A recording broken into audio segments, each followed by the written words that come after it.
going back to what we have with one-to-one functions and inverses, and we have, just going back to page 365,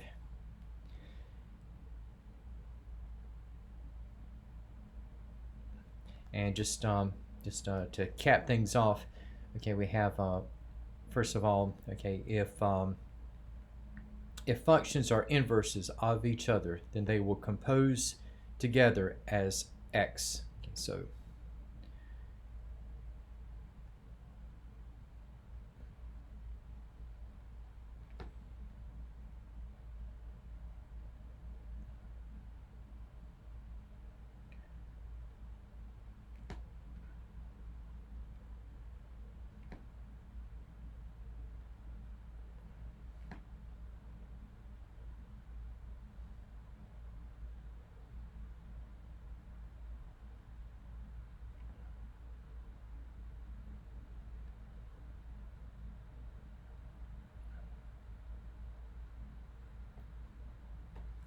and for what we have in the case of number 32, now we have a couple of functions, h of x and k of x, and we are looking to see if these functions are going to be inverses of each other. So we have with h of x, okay, we have equal to 7x minus 3, and we have for k of x,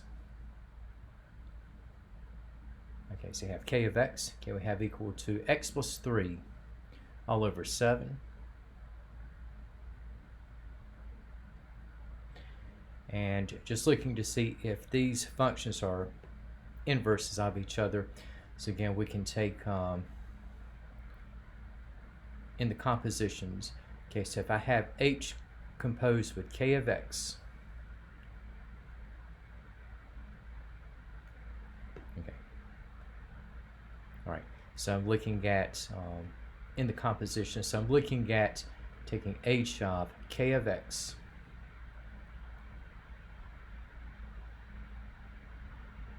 and again, I'm going to operate in line with h of x. Okay, so again, we have that h of x is equal to 7x minus 3. So you have h of the input is equal to 7 times the input minus 3.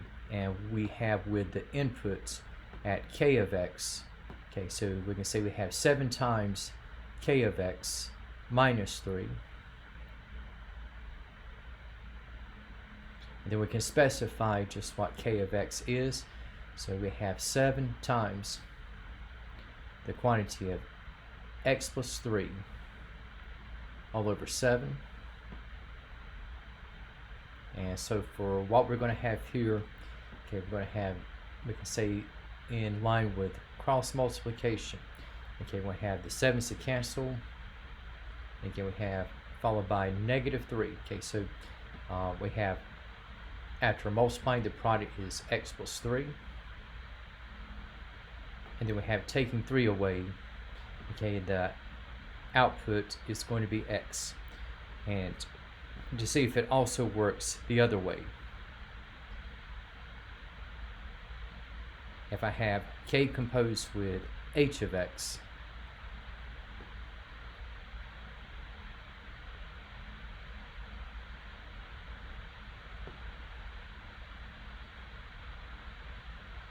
okay, so we got k of h of x,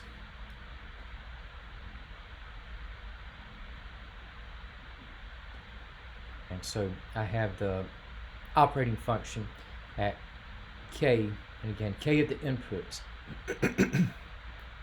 is equal to the input plus 3 all over 7.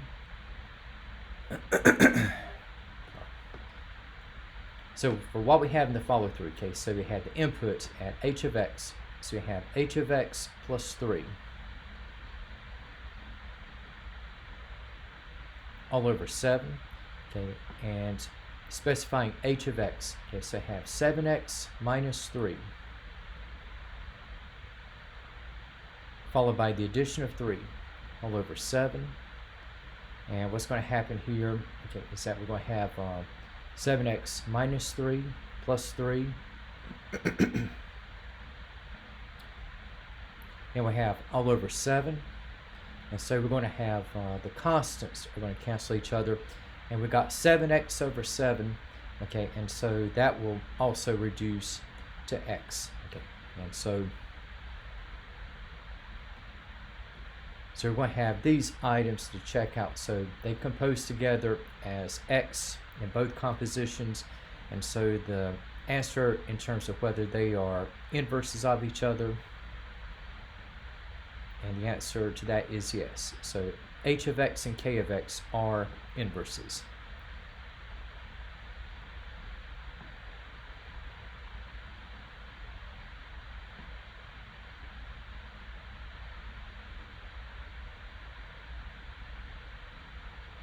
Okay, now for what we have in the case of number 34, and we have with this particular pair of functions.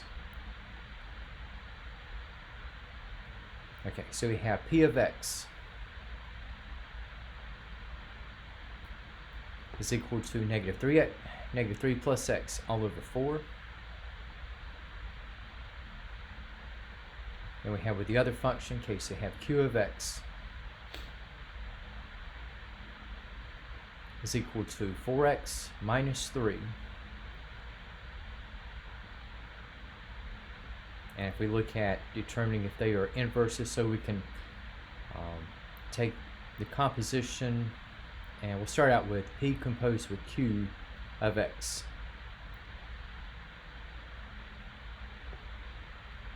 Okay, and so we're going to have p of q of x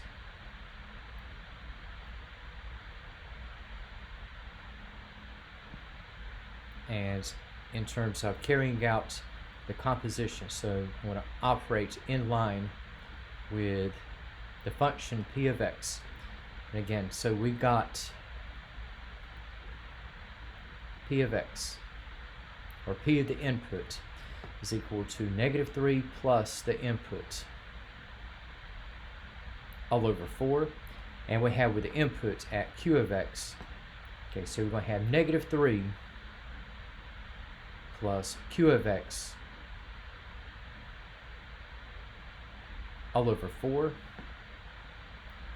And in this particular case, all right, so we have negative 3 plus, now we have with q of x, okay, so we have 4x minus 3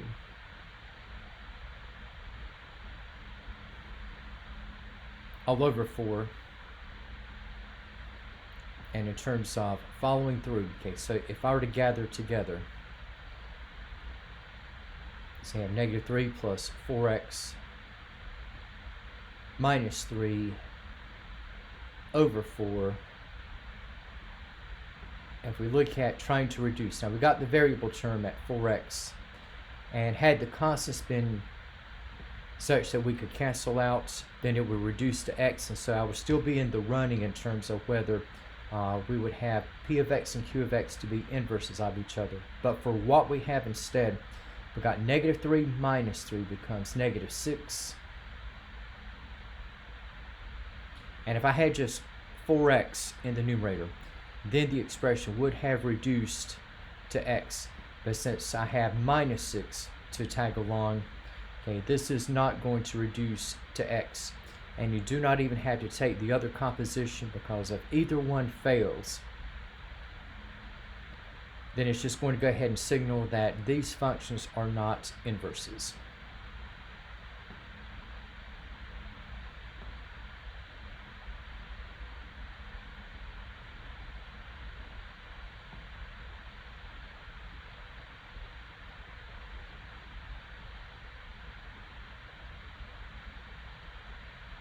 Okay, and again, for them to be inverses, they have to compose together as x. And if either composition test, okay, fails, okay, to reduce to x, then automatically they are not inverses. Okay, all right. So in the first case, the answer is yes, and then for 34, okay, the answer is no.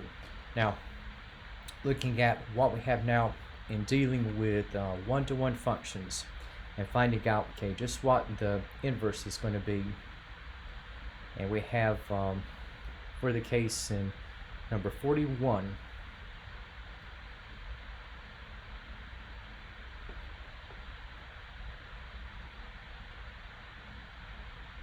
okay, and so we have here, okay, so you have f of x is equal to 4 minus x over 9.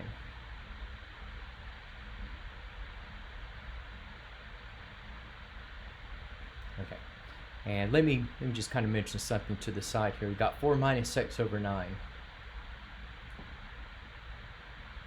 And you have like negative 1/9 of x plus 4/9. Okay, because we have a first order. Now this is going to be a linear function.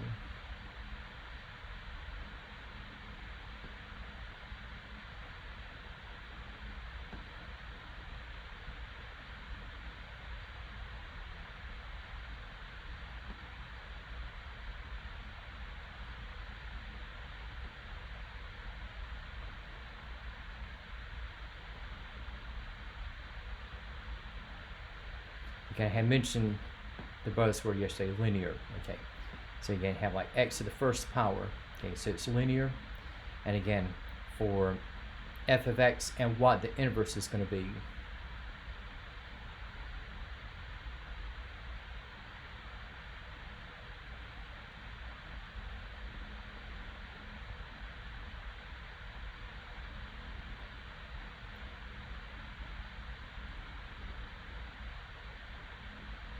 Again, you're going to have automatically all the domains and the ranges will be all real numbers.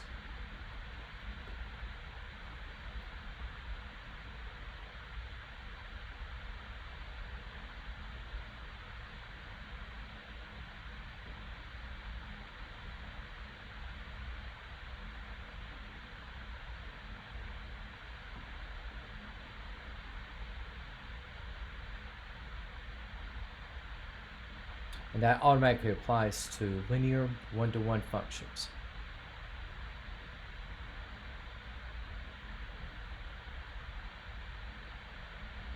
Okay, now in looking for the inverse of what we have given, okay, so we have at the start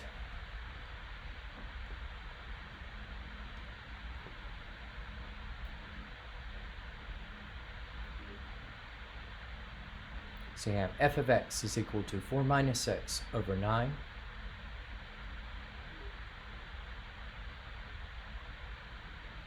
And again, just writing in terms of the variables x and y. So f of x, again, we have at y. And so we have y is equal to 4 minus x over 9. And crossing over into the threshold of the inverse. So I'm going to exchange x for y and vice versa.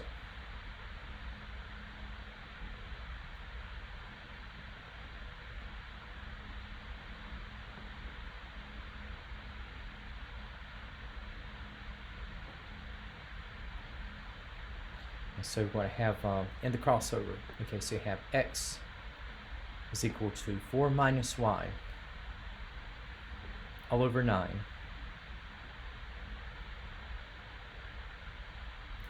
And again, if I look at multiplying the equation by 9,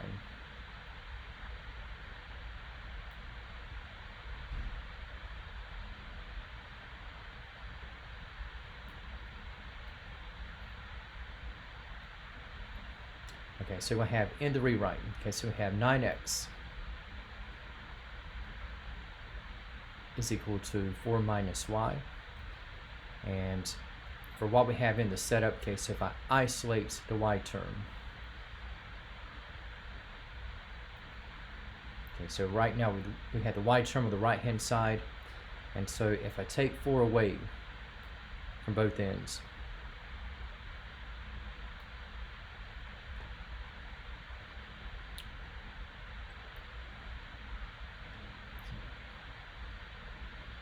so what I have here, so you have 9x minus 4.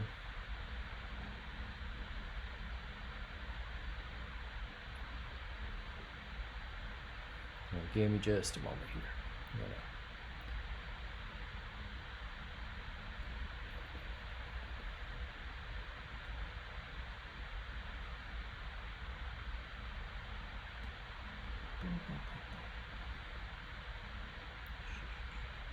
Here we go. Okay. So we have 9x minus 4 is equal to negative y. And what I can do is I can just change the signs for everything. Okay, so make the negatives into a positive since I'm looking at solving for y. So we have negative 9x plus 4 is equal to y.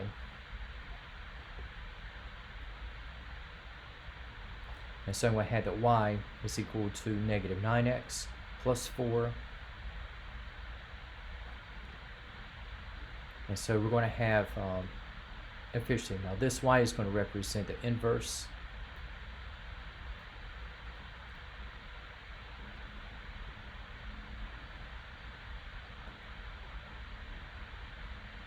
Okay, so we're going to have the inverse of f of x.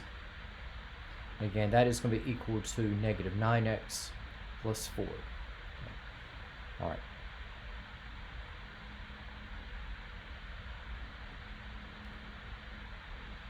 Okay, so this is the function I started out with. Okay, so you have f of x equal to 4 minus x over 9, and we have this to be the inverse. And again, the one-to-one function is linear. And again, if the one-to-one function is linear, then all the domains and the ranges of that function and its inverse will be the set of all real numbers. And just looking at what we have in the graph, and I think I do have this one available. Okay, so we got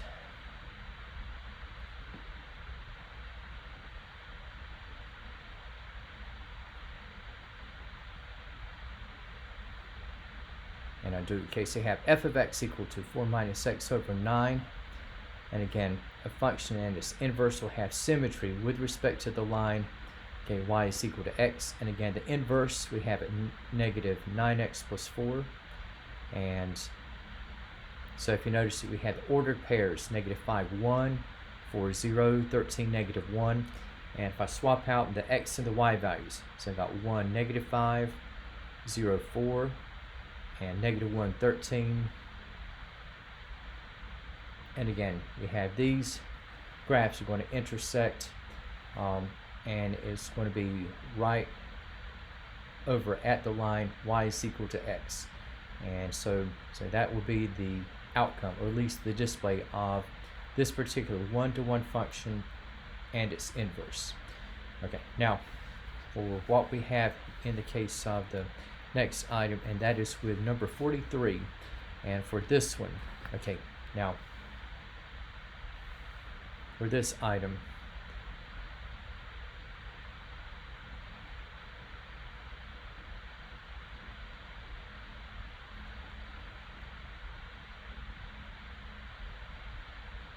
we have for 43, now we have a given function h of x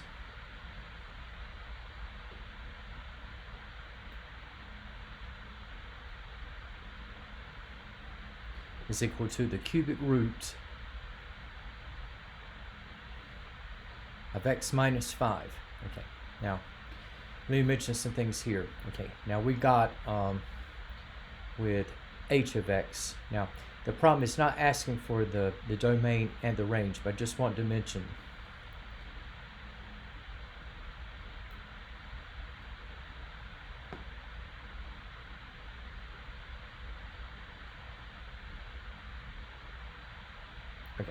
notice we have not a linear function but a radical function in the form of a cubic root. Now, since we have an odd root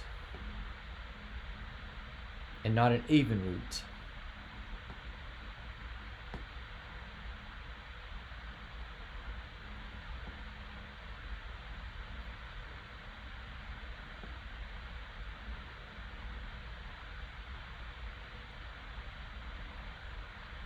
in other words, you don't have the restriction saying that x minus 5 cannot be negative. Again, why? Because the nature of the root is where we're dealing with an odd index number. But if I had an even index number like square roots, fourth roots, then x minus 5 could not be negative. Okay, and so for the domain of h of x,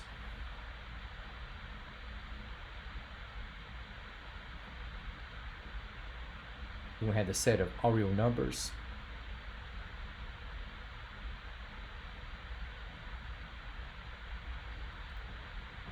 And guess what? For what we have in the case of h of x equal to the cubic root of x minus 5. And guess what? H of x is what we have for y. And guess what? Okay, x minus 5 can be any real value, positive, negative. And guess what? There's no restriction on y either.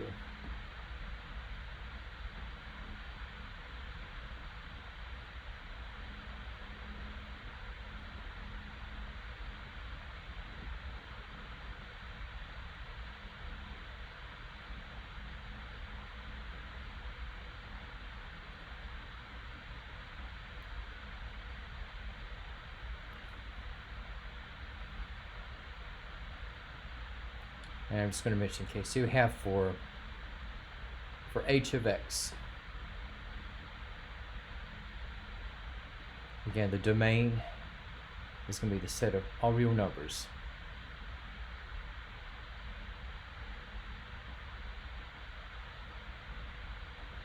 And since y is going to be any real value, well, the range will be the set of all real numbers.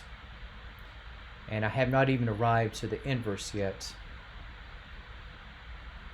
But for the inverse, guess what? What I'm going to have for x in the inverse, I have in y for the original function. So we have for that domain, again, we have a set of all real numbers. And for the range, again, we have the set of all real numbers throughout.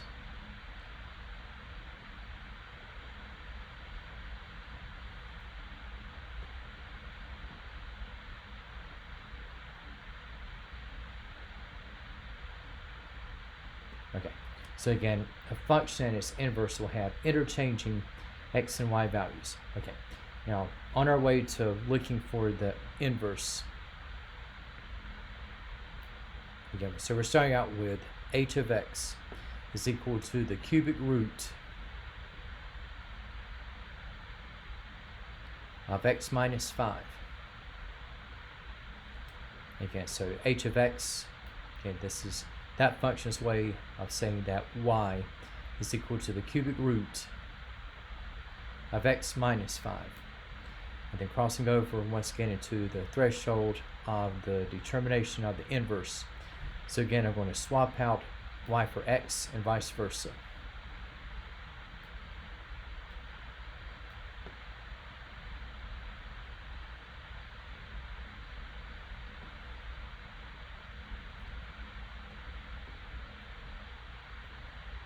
And so I'm going to have the x is equal to the cubic root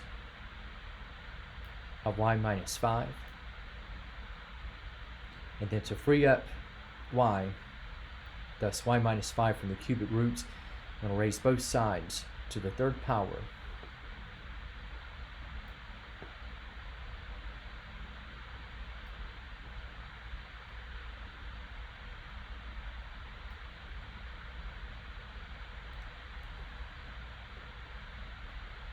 And so we have x to the third is equal to y minus 5. And in isolating the y term, okay, we're going to add 5 to both ends.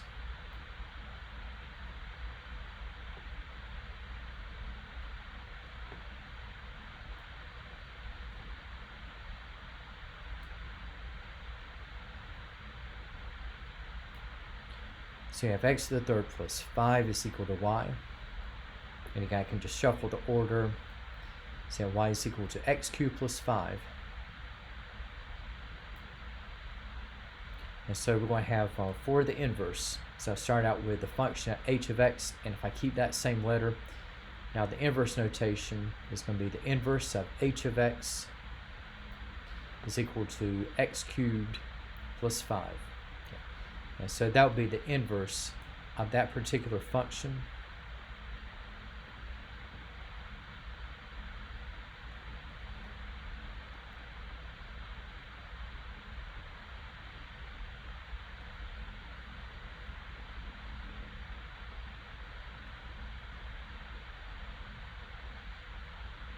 And so for what we have in that particular view,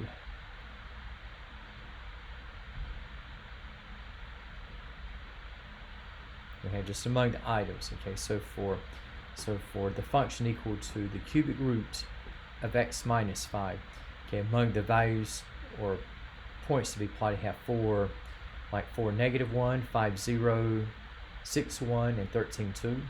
And with the inverse function at y is equal to x cubed plus 5, again, you're going to have the interchanging x and y values. So you have -1, 4. In contrast to 5, 0, I have 0, 5. And then we have corresponding to 6, 1, I have 1, 6, and also 2, 13 as a reflection of what we have on the other side of the line y is equal to x with the point 13, 2. Okay, so again, these graphs are symmetrical with respect to the line y is equal to x. All right, and now case that we have here for number 53. Okay, and this one we have the presence of a non-linear function. And now we have for number 53,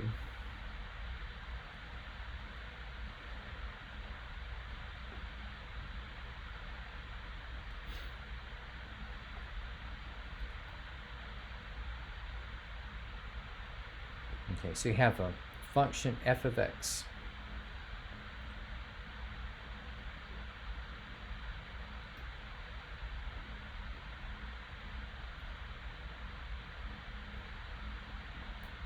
Is equal to x squared minus 3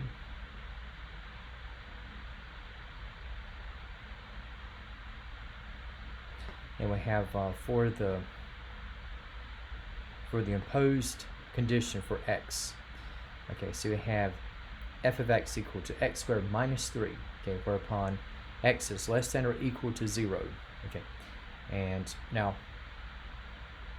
in the case of, if you were looking for the domain of this particular function, well, guess what? We have the condition laid out where x is less than or equal to 0.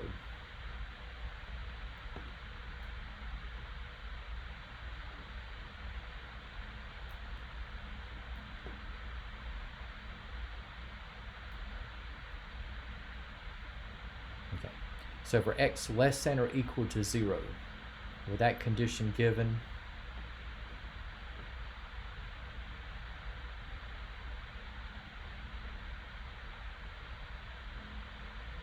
we'll have that the domain is going to be, again, those values x less than or equal to 0. And for what we have in interval notation, so we have grouping symbols around -infinity and 0. And because we have the equal sign, okay, the 0 is going to be in the bracket. And for what we have in the case of what we have in the setup, okay, so we have for the first parts here,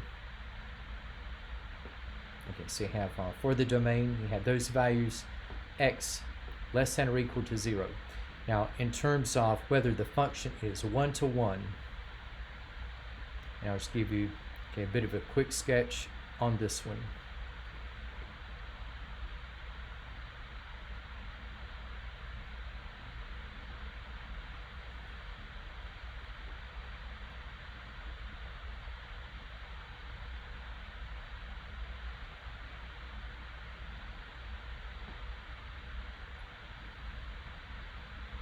Okay, so I have just starting from y is equal to -3.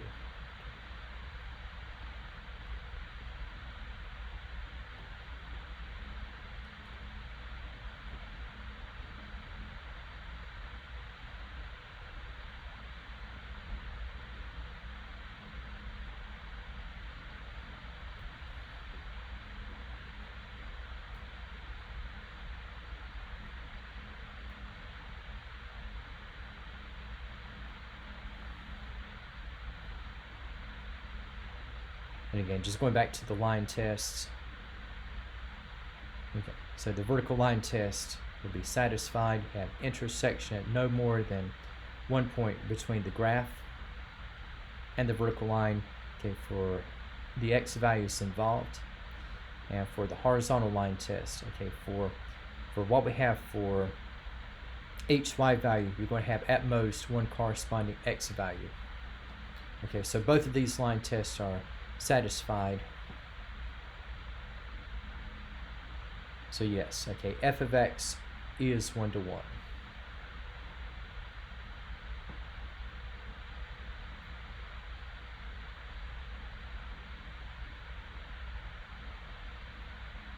Again, so if it satisfies both the vertical and horizontal line test, then the function is 1 to 1. Okay, and we have now we have in the setup now concerning, okay, again we have with the domain as well as the range. Okay, so we got for this one, okay.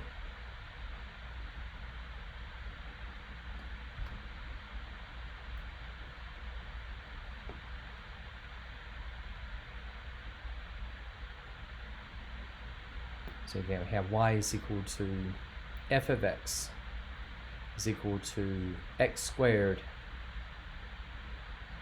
minus 3. And this part gets a bit analytical.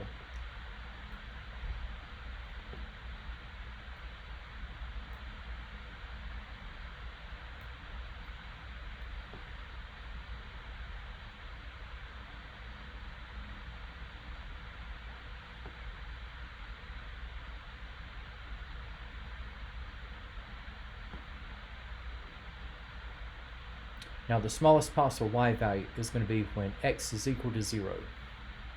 And if you notice just from the graph, okay, just from the sketch, notice the minimum value y, okay, starting from what is otherwise the vertex of this quadratic function. So I'm looking at just the left half of the parabola, making this into a 1 to 1 function.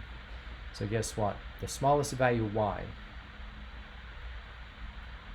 or the minimum y,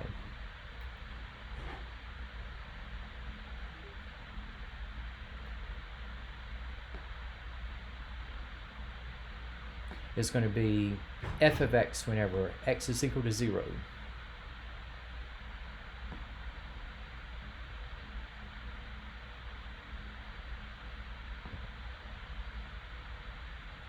So I have 0 squared is 0.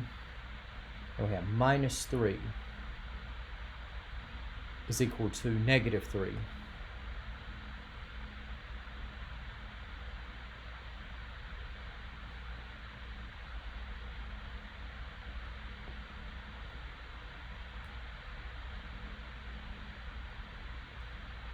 So for the minimum y value, again, just to restate, okay, so this is going to be at negative 3. And so for what this is going to signal is that for the range of this particular function,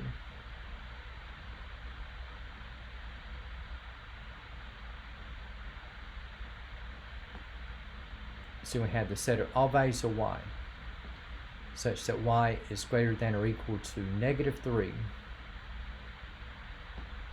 And in the interval notation, so we're going from and including negative 3. So negative 3 is going to be bracketed, and we have going all the way out to infinity. All right. So just for the components, again, the domain of f of x, we have those values x less than or equal to 0, and that it was already introduced as a precondition. And again, we're looking at just the left half of the parabola, making this into a 1 to 1 function. Now, if I had the whole graph, in other words, without this constraint regarding the values of x, then the whole parabola would not have been 1 to 1, because in spite of being a function, it would not have satisfied the horizontal line test. Okay, so we got the domain. We have of the function, those values of x less than or equal to 0, and for the range, we have those values of y from and including negative 3 all the way out to 0. And now, for what we have in looking for the inverse,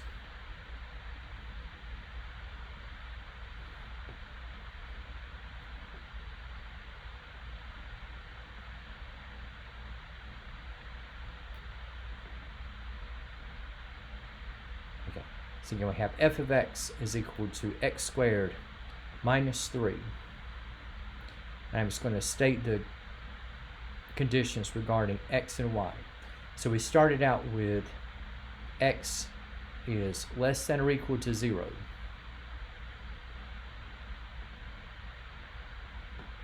Along with y is greater than or equal to negative 3.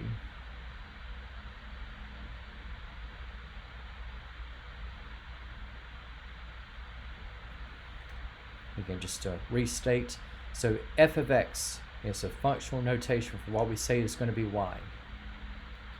So y is equal to x squared minus 3.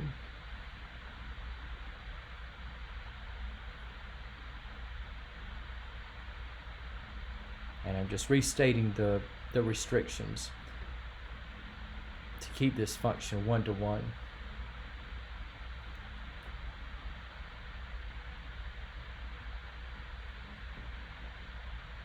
Okay, so I had that y is greater than or equal to negative 3.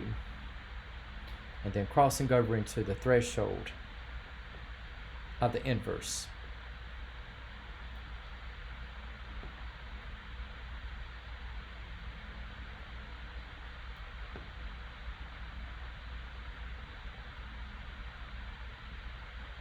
Okay, so if I interchange x and y, in other words, swap x out for y and vice versa. So this equation is going to become x is equal to y squared minus 3. And guess what? These conditions are going to be affected because we're going to have the x and the y values again to interchange.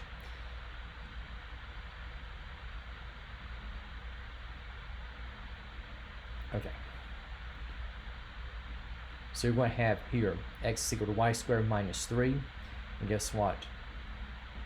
Where we have y greater than or equal to negative 3, we're now going to have the x is greater than or equal to negative 3.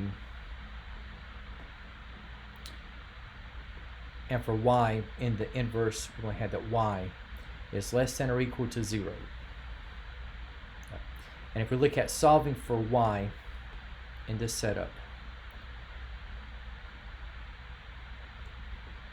okay, so you have x equal to y squared minus 3.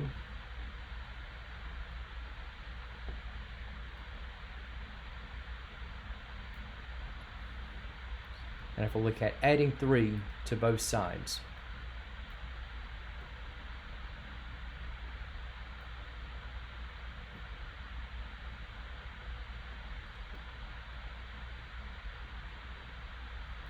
okay, so we have that x plus 3 is equal to y squared. And if I swap both sides, okay, so I had that y squared is equal to x plus 3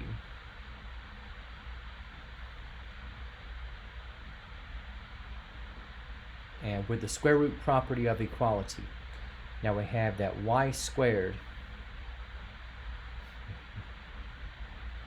Again, so you have y squared is equal to x plus 3. And utilizing the square root property of equality. Okay, so we have that y is going to be equal to plus or minus the square root of x plus 3. Now, if we look at the conditions, again, we have that x is greater than or equal to negative 3.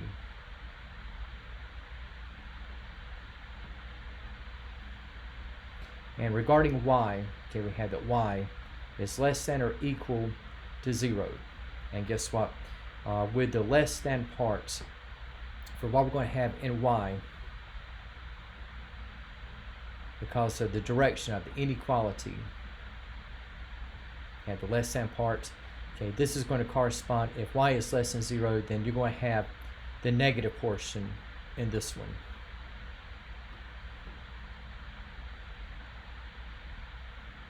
So again, this is going to be where we have y is equal to the negative of the square root of x plus 3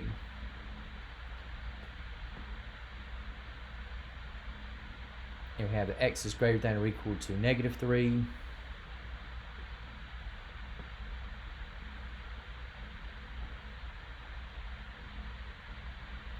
Okay, we had y is less than or equal to 0. Okay, and okay, so this is going to be your function, and for what we have in the case of the inverse,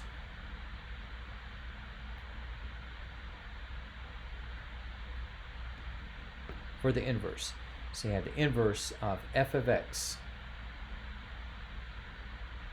is going to be, again, you have the negative of the square root of x plus 3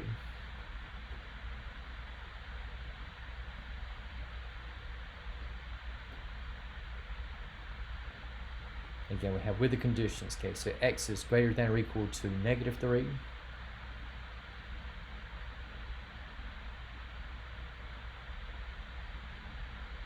we have that y is less than or equal to 0. Okay, so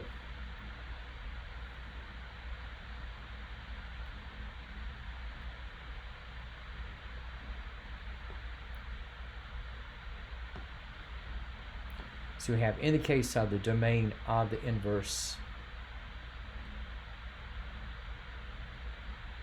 again, so you have in reference to x, so you have going from and including negative 3 on out to infinity,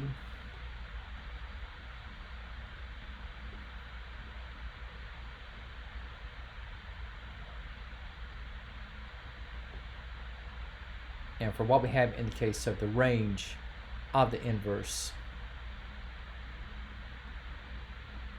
again, this is defined by y is less than or equal to 0. So you have going from negative infinity, approaching and including 0. All right. Okay. All right. And okay, so a lot of fundamentals here. Okay, a lot of details, and again, so this is for f of x equal to x squared minus 3 for the left half of the parabola. Okay, so again, that has its domain and range, and we have, in the case of the inverse, again, you have the negative of the square root of x plus 3, and again, that has its respective domain and range. Okay, it's very analytical. Yeah, I know there's a lot of granular stuff involved. I get it. And let me give you just kind of a visual.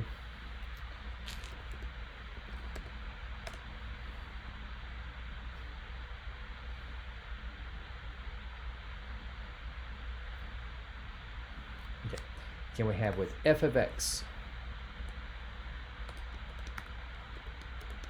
equal to x squared minus 3. Notice you have the whole parabola.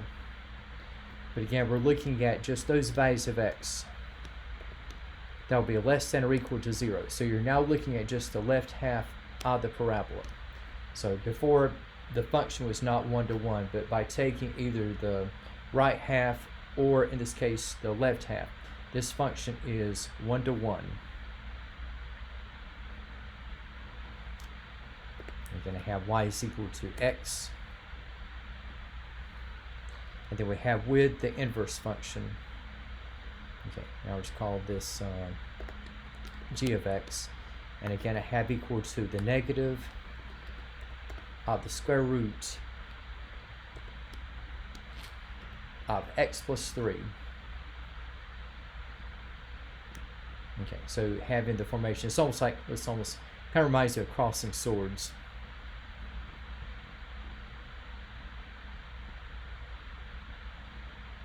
And just some of the items here, and we'll say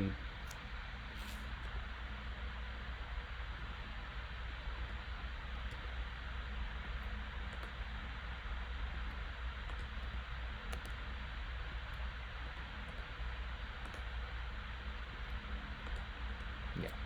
So just leave it these 4 points, and again for the inverse,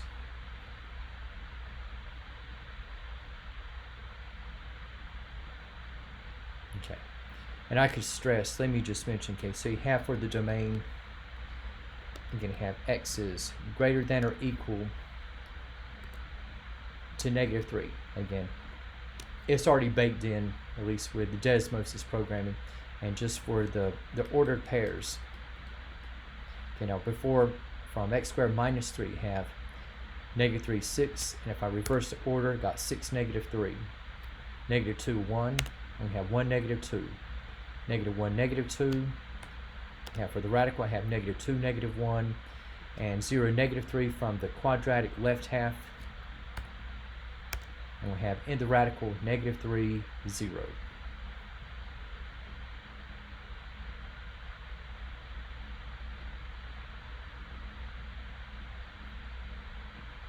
And again, we have symmetry with respect to the line y is equal to x. All right, and now in the case of what we have regarding functions, and one-to-one functions, they are not limited to just the operations of adding, subtracting, multiplying, or dividing. They can also cross over into the exponential realm. And for what we have here, okay, so we have for exponential functions,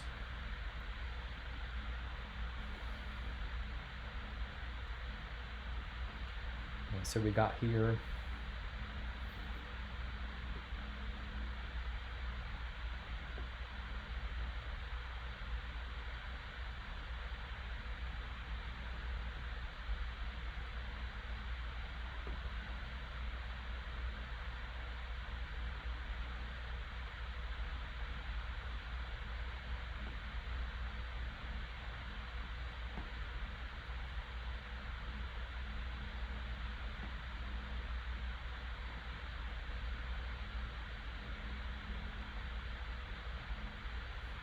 okay.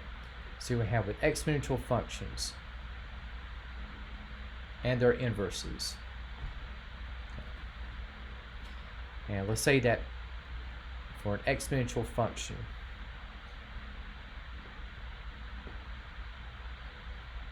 so you have in the general category, so we're going to have f of x is equal to a to the x. And there'll be some conditions placed upon this. So you have f of x is equal to the exponential base a taken to the x power. Now there are going to be some details here regarding a as well as the function itself. Now you have a is going to be positive with the exception of 1.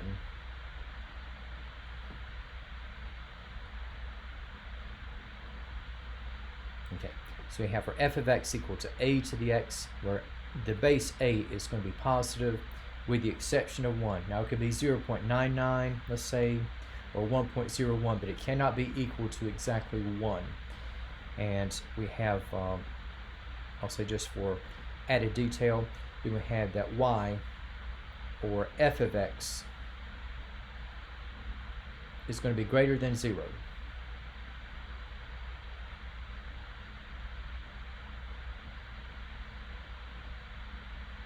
Okay. Now looking for the inverse of this particular function.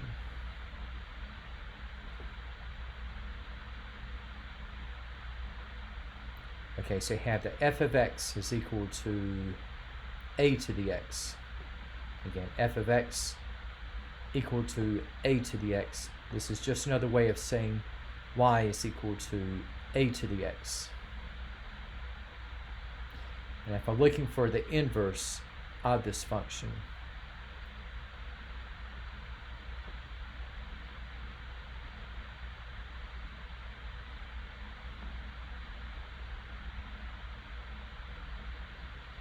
so I'm going to interchange, okay, what I have for x and y.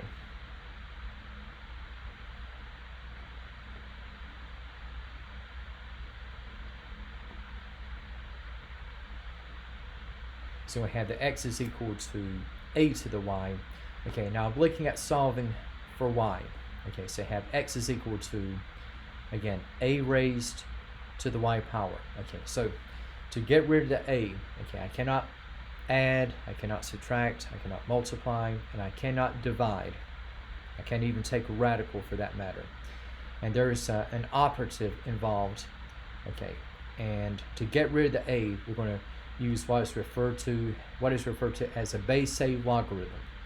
And what I'm going to do here is I'm going to take what's referred to as a base A logarithm on both sides. And in terms of how this is going to appear, you're going to have the letters log. And a base A logarithm is going to be log with an A subscripted.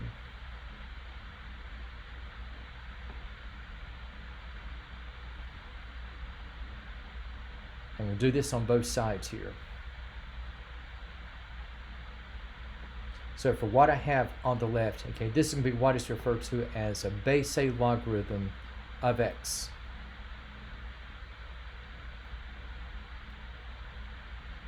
And for an exponential base to a power, if I'm taking a logarithm in the same base as the exponential base, like you have a match between the logarithmic base a and the exponential base a, and if I have this formation, you can regard as the a's canceling out completely, and the only thing that will be left standing is the exponent in this case, which is going to be at y. And so just reshuffling, so you had that y is equal to the base a logarithm of x. And so from this, okay, we'll be able to state that for f of x equal to a to the x, okay, we're going to have the inverse function, or the inverse of f of x is going to be equal to the base a logarithm of x.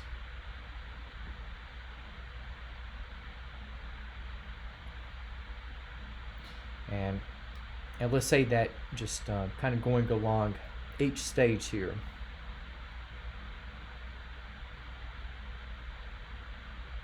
Okay, I don't want to get too repetitive, but just notice we had with the initial conditions. Okay, so we had that a was positive and not equal to 1.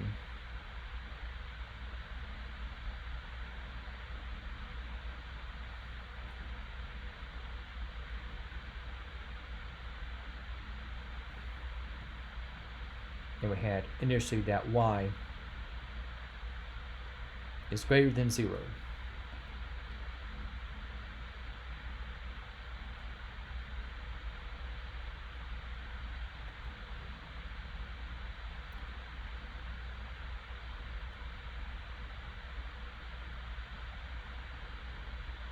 Okay, but after interchanging, now I'm still going to have that a is greater than 0.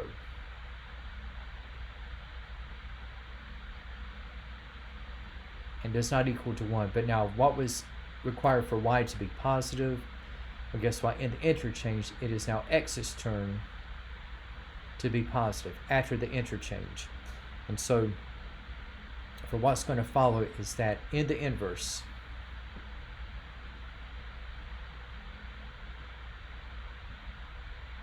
it's going to follow that, okay, for our original function, we had a is positive and a does not equal to 1. So what was applied for a as an exponential base is going to be the same condition applied whenever a is a logarithmic base. So we have that a is greater than 0.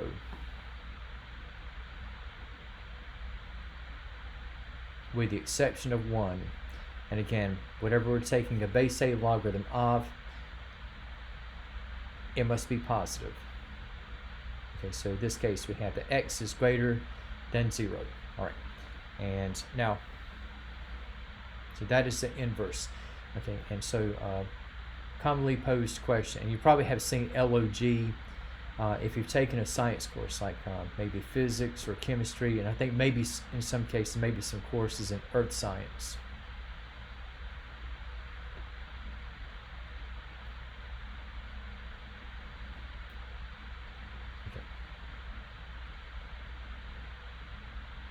Okay, and you might pose the question, okay, what is a logarithm? Well, just keep in mind now, a function and its inverse will have interchanging x and y values. So how did we come to this logarithm? Well, we started out with this exponential function, and this logarithmic term was arrived at after taking the inverse. So what is a logarithm? Okay, well, a logarithm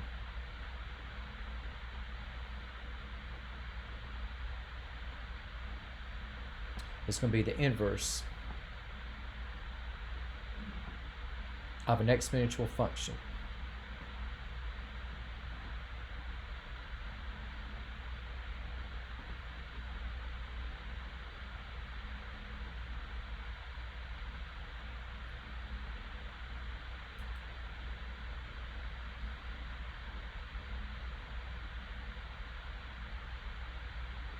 Okay, so that's what it's going to be. So a logarithm is going to be the inverse of an exponential function. And for many a scientific calculator, okay, you're going to have some logarithmic functions to appear. And I'll give you just like in the case of say for acid-base chemistry. Okay, you're looking at base 10 arithmetic. Okay. And especially if you have anything like converting to, let's say, from our commonly used English units over into the metric system, okay, you're looking at base 10. And let's say that if you have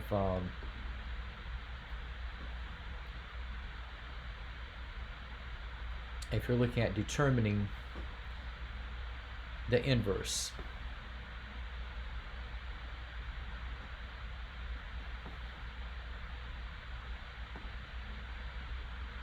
I'll say that we have f of x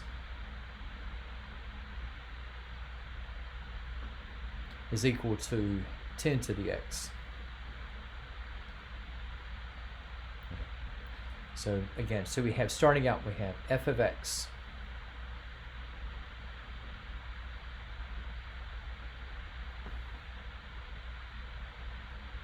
is equal to 10 to the x. Okay, so just kind of making a bit of a segue here.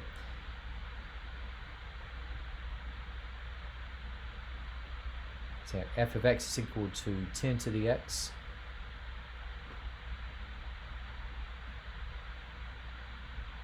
And that f of x, okay, we have y is equal to 10 to the x.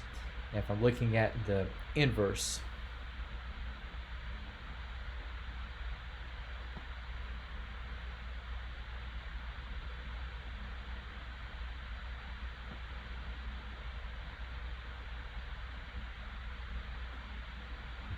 so if I'm looking at interchanging x and y,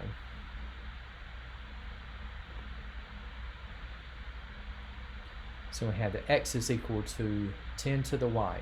Okay. If you notice, we had the same kind of setup where we had x is equal to a to the y. And what did I do to resolve and free up the y from the power position?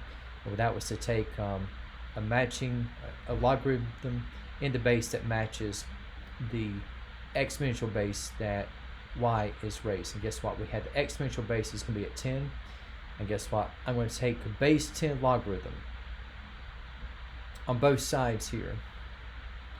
So you have a base 10 logarithm of x is equal to the base 10 logarithm of 10 to the y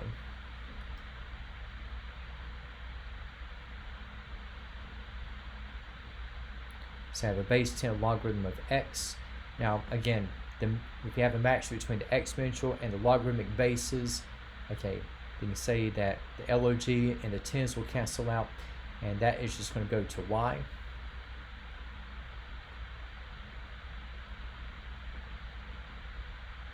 So you have y is equal to the base 10 logarithm of x.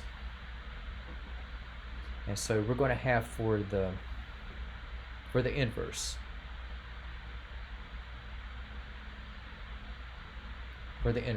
okay, so yeah, the inverse of f of x is going to be equal to the base 10 logarithm of x. Okay. And just to kind of give you a bit of a compare and contrast, okay, say that if you have like just for various values of x, so you have x at 1, 2, 3, and 4.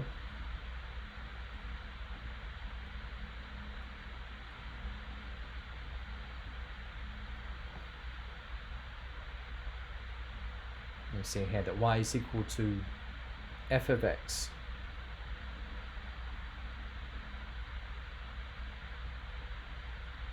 is equal to 10 to the x. And if I established ordered pairs, x and y, okay, so if x is at 1, guess what? You're 10 to the x. Okay, so x at 1, so y is equal to 10 to the x. So you have 10 to the first is equal to 10. If x is 2, well, your y value is going to be 10 to the x, and with x at 2, we have 10 to the second. So 10 squared is going to be at 100. And with x at 3, your y value is going to be 10 raised to the third. So that's going to be 1,000. And for x equal to 4, your y value is going to be at 10 to the fourth. And so that will come out to 10,000. Okay, and so we have among the ordered pairs, so you've got 110, then we have 2, 100,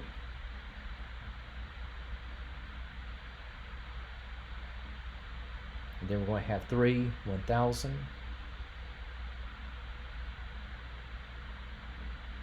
and then we're going to have 4 and 10,000. Okay. So again, this is when you're pairing up x and y, where y is, again, 10 raised to the x power. Now, regarding the logarithmic scale,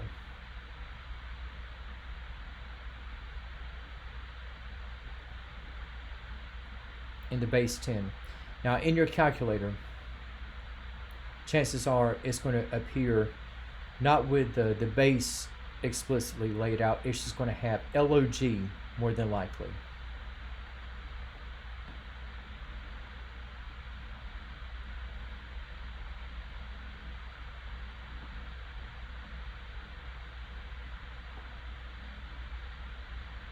Okay, so it might be that you're entering a number and then press the log, or you might have pressing the log and then you have the first parenthesis to show up, and then you input your x value, then close the parentheses and then hit enter. Okay, so if I have x, let's say at 10, 100, 1,000, and also at 10,000. Okay. What's going to happen here is that for base 10 logarithm, or say in your calculator, log of 10, log of 100,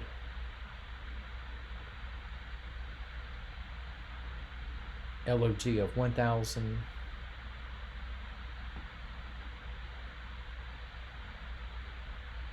and log of 10,000. Okay, so if I take the base 10 logarithm of 10, okay, that's going to go to 1.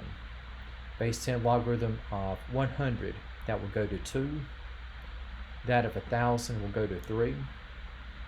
And that of 10,000 is going to go to 4.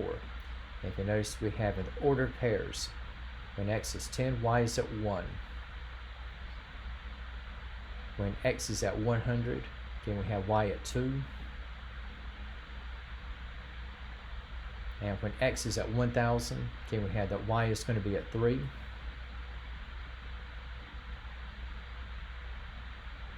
And when x is at 10,000, corresponding y value is going to be at 4.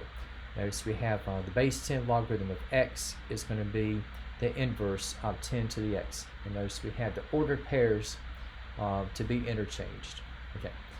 Okay. So again, logarithm is going to be the inverse of an exponential function. Okay. And there's a special kind of number, something that you may or may not have seen explicitly before. I don't think they exactly mention it often.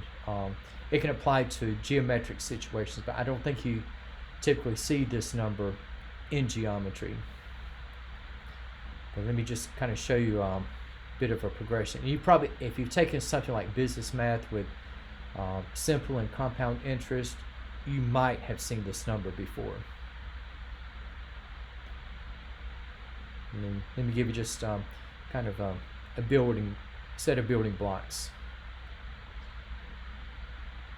And say we have for setting up a table here, and say we have for x,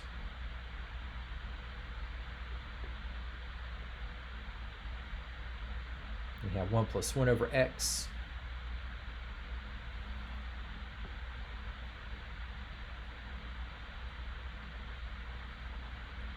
And say we'll have 1 plus 1 over x to the x.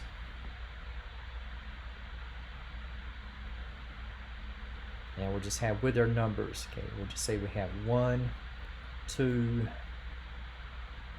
5,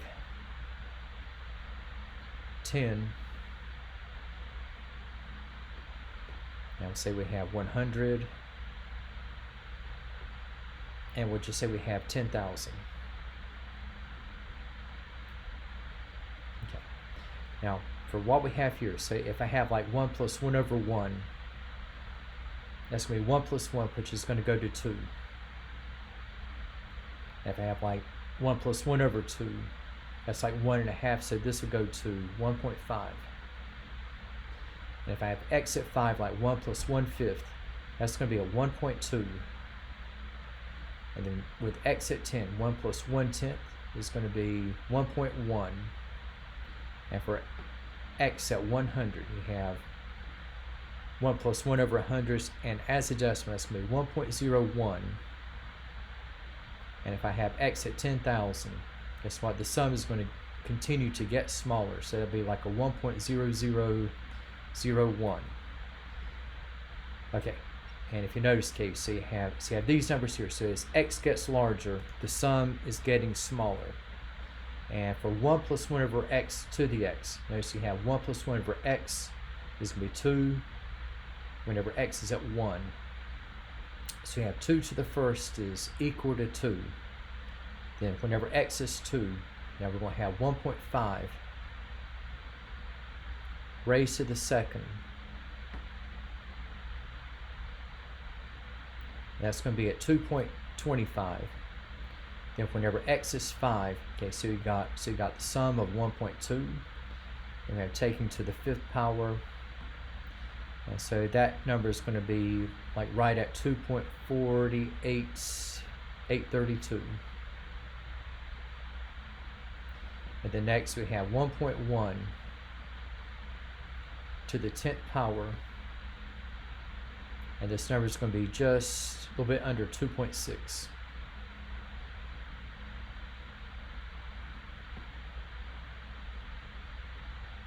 Now for 1.01 to the 100th,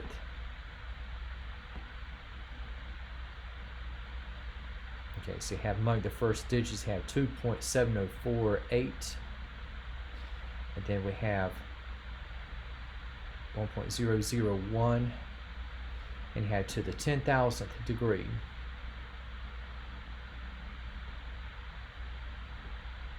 Okay, and so we're going to have for that number, okay, so you have 2.71814.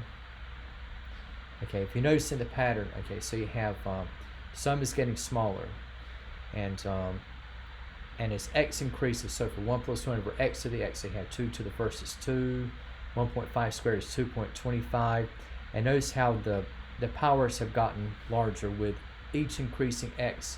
Notice that when we go from 10 to 100 to 10,000, you have a big jump in the powers, but for the output, okay, you have the change to be virtually negligible. And if I kept increasing x, okay, here's what's going to happen. There is a saturation point that is going to be reached. And this will be that if you have x to approach infinity,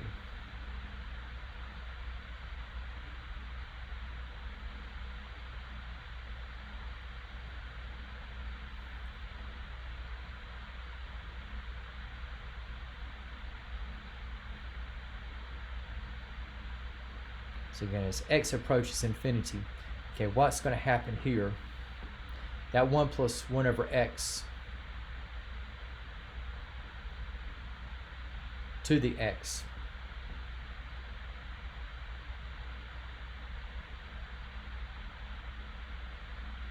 is going to approach a particular number that's going to be symbolized by a letter, and it's not going to be pi.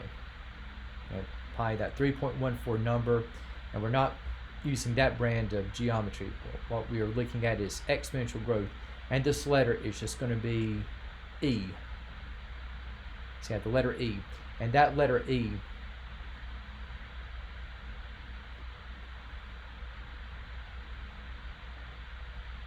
among your first digits, like if you were to find it, locate in your calculator, and that's going to be like 2.718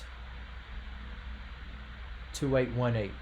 And like the number pi, okay, there's no terminating decimal place. It just keeps running on endlessly. Okay, so you have your E, that's at 2.71828, and this letter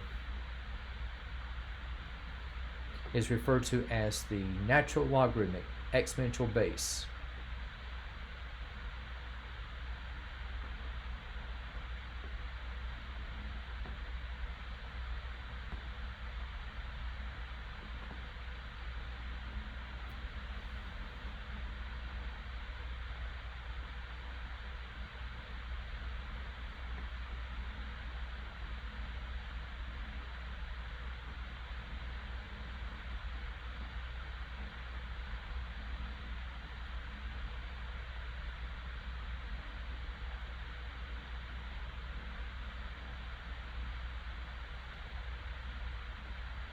So that's what E is going to be in reference to.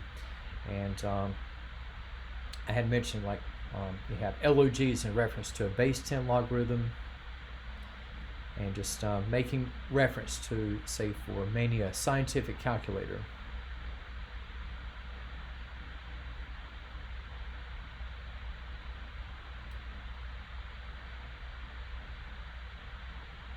Okay, so just for the LOG, just a standalone LOG.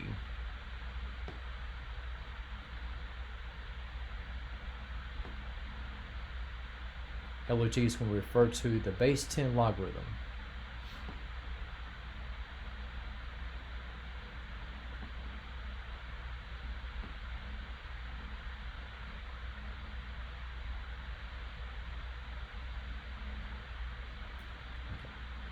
Have the base 10 logarithm, say that's that LOG with the 10 subscripted. And some books might have LOG without the 10 to appear, and if you have just LOG, chances are it's just going to refer to a base 10 logarithm. And either alongside it or directly above or below it, you can have another function that's going to be ln. Okay, and that's going to refer to a natural logarithm.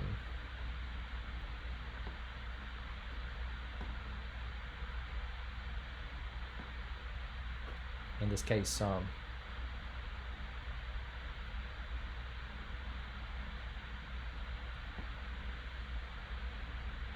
it's going to refer to the natural logarithm, or base 10 log, or base E logarithm. Excuse me.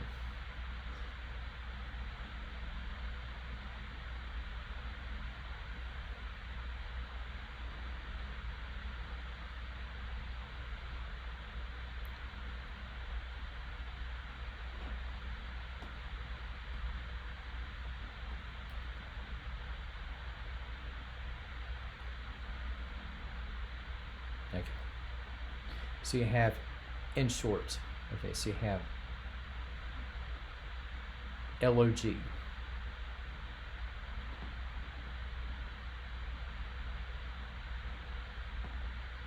And LOG base 10, they're the same thing, and ln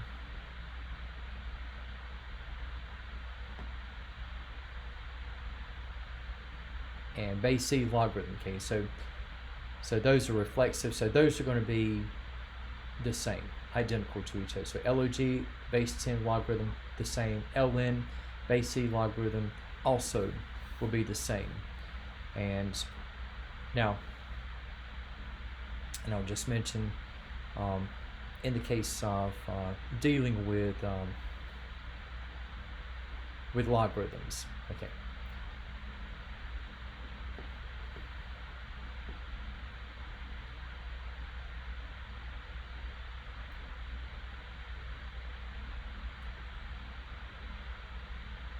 If I'm looking at determining the inverse,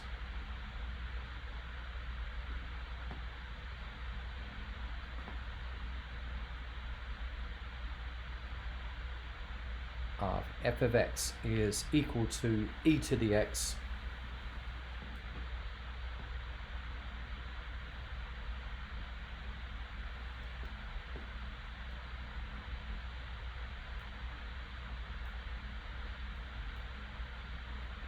okay, so we have for f of x is equal to e to the x.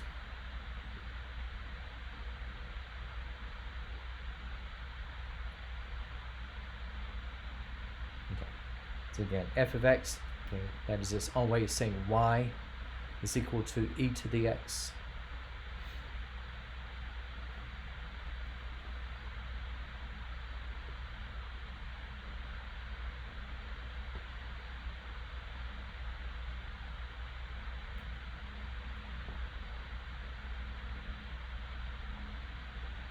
And if I look at interchanging x and y,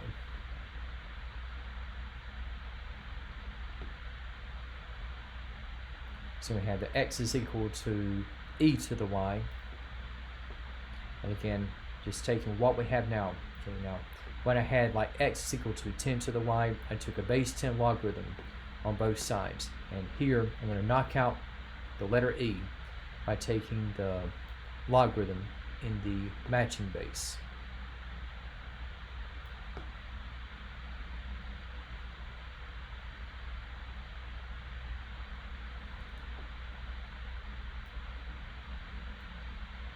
Okay, so I have a base e logarithm of x.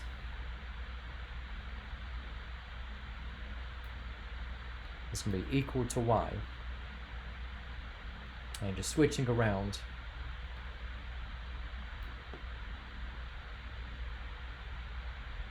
So y is equal to a base e logarithm of x.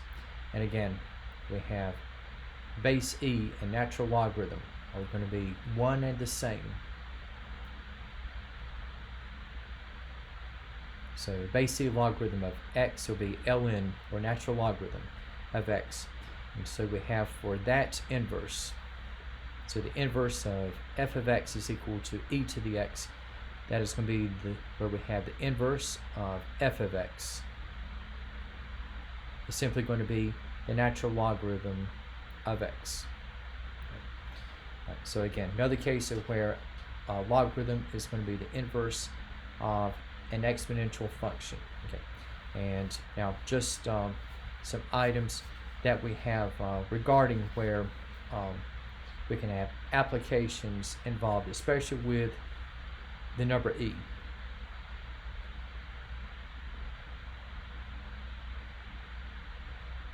And this can be as an everyday situation. Okay, we can look at this in the context of money.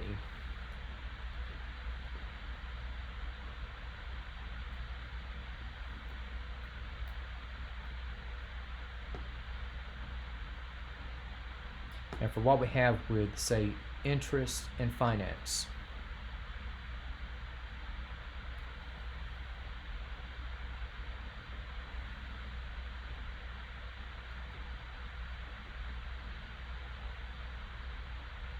Okay, and there's a part here that's going to be referred to as simple interest.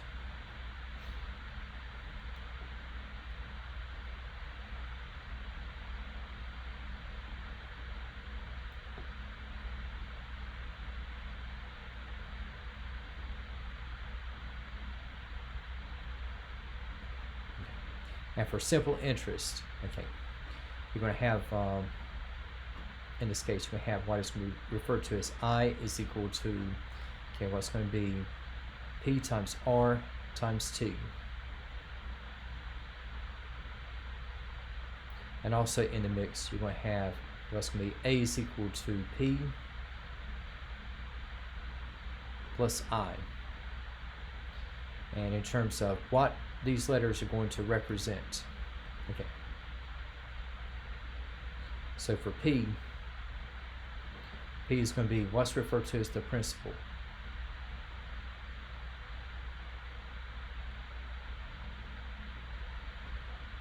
And what is that going to be? The principal, okay, that's going to be the amount that's like financed or borrowed.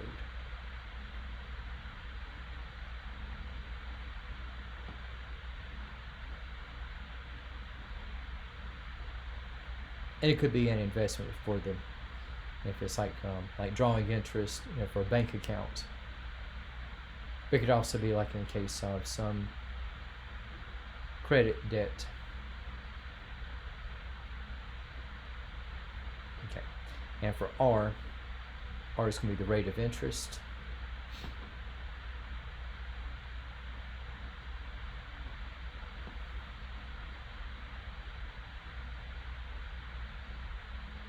And this is going to be expressed as a decimal.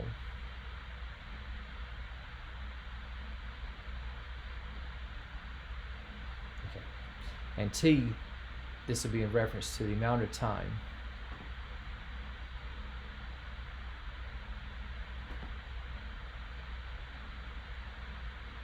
And the time is going to be in years. And for what you might have in the case of A is going to be the future dollar amount, or the future monetary amount.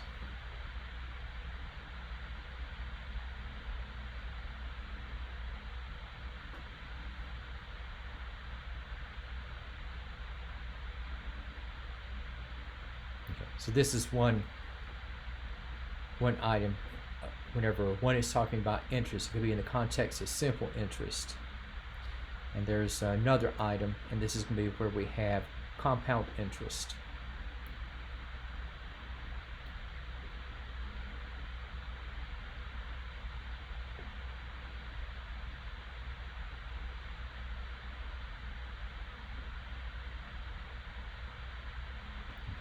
And you'll have a lot of the same characters, okay, from the simple interest. Now for the compound interest, so we had the future value A, P the principal, you have times the quantity, so you have 1 plus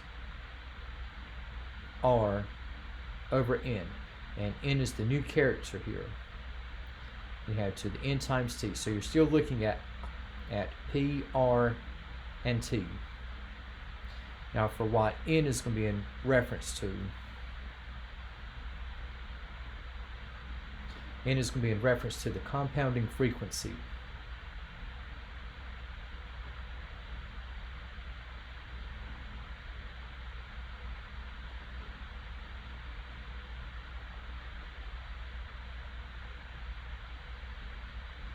And what I mean by this, okay, you might have some descriptive terms.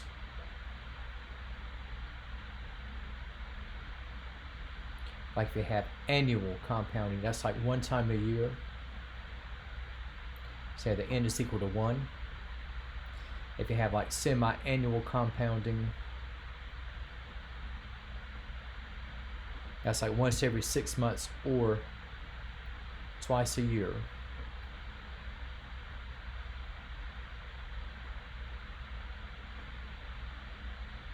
For quarterly compounding, okay, we're looking at every 3 months, or in this case 4 times a year. And if I were to increase the frequency, say if I go to monthly compounding, okay, we have the N is equal to 12, and depending upon the institution, okay, for daily compounding, some places might like to stay with base 10 arithmetic as much as possible, where they might treat the daily compounding as 360 times a year, but I'm seeing more and more in the applications where you just consider 365 days in a typical calendar year, okay, not throwing in leap year. Okay, so you have daily, okay, you have 365 times a year. Okay, and let's say that as an application, okay, say with the compound interest,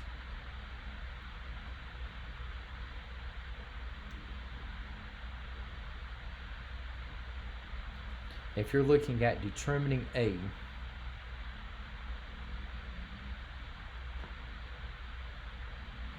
and we'll say we have given the following. And we'll say that we have that P is equal to $5,000.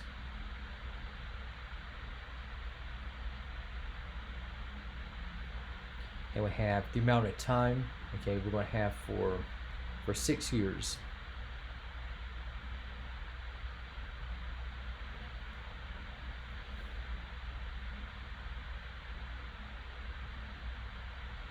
Now we'll say for the compounding frequency, okay, we'll say that n is equal to 2.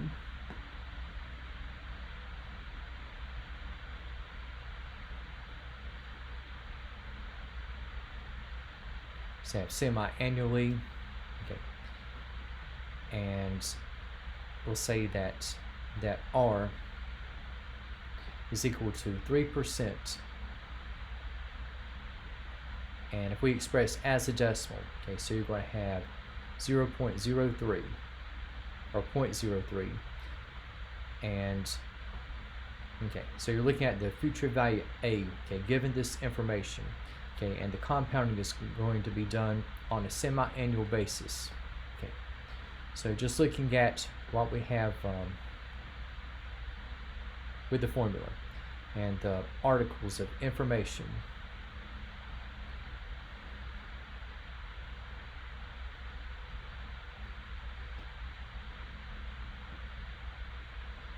Okay, so filling in, so you have P, so we have a $5,000.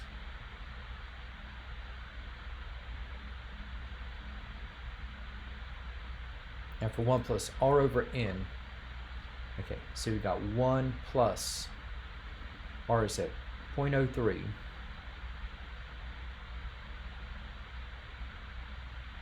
And N, again, that's semi-annually, so that's going to be over 2.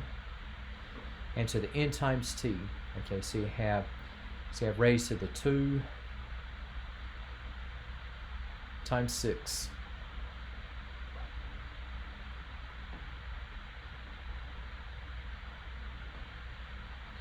And right now we got $5,000. And if I add 1 and 0.03 divided by 2, now you're going to have the sum is going to be at 1.015. And this is going to be to the 12th power. Okay, so in following through with order of operations, now we're not going to multiply by $5,000 yet. Okay, and like in the order of operations, taking the exponent before multiplying is going to come first. So for 1.015 to the 12th, okay, and for some calculators it might be like you might have, let's say, the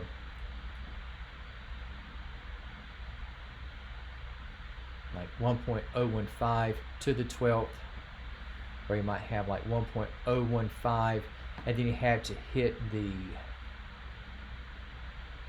y to the x or x to the y key, and then enter 12, regardless of whichever approach. Okay, have 1.015 to the 12th, and that number, okay, it's going to be just under 1.2. So you have 1.1956 and some decimal places to come afterwards. And if you keep this result and multiply by $5,000, okay, so you're going to have just under, let's see, yeah, so you have a little under $6,000. So you have $5,978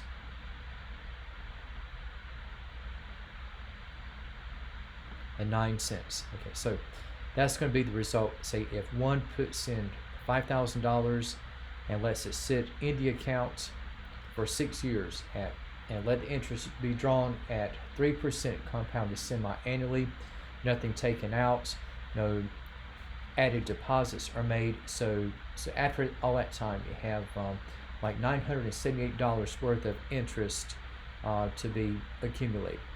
And let me mention too, for taking what we have in the categories. So again, we have with the simple interest, for simple interest, okay, so you have I is equal to PRT, and we have A is equal to P plus I. Compound interest, we have this particular formula, and we have just with the remaining item, okay, from compound interest,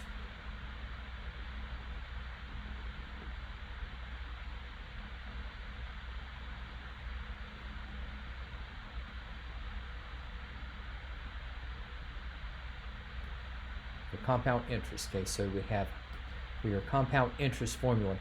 Now notice that we had the frequency to max out to daily. Okay, but let's say that for this statement, let's say that if we had n to approach infinity,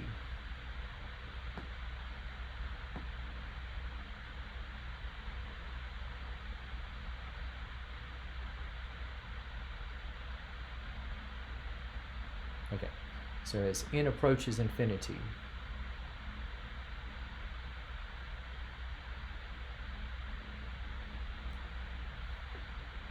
okay, and so P is going to be compounded continuously.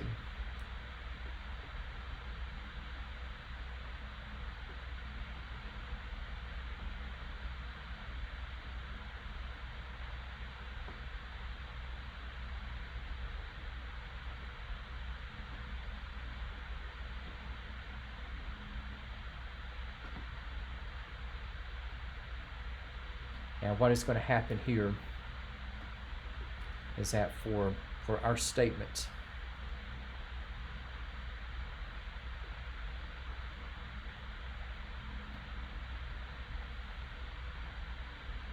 okay, so you have P times quantity 1 plus R over N to the N times T.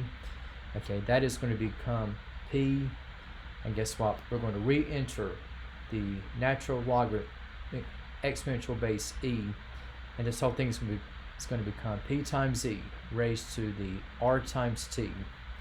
And so we're going to have for this remaining category with the simple interest and the continuous and the compounding of interest, and then we have maxing out with what's going to be referred to as continuous compounding.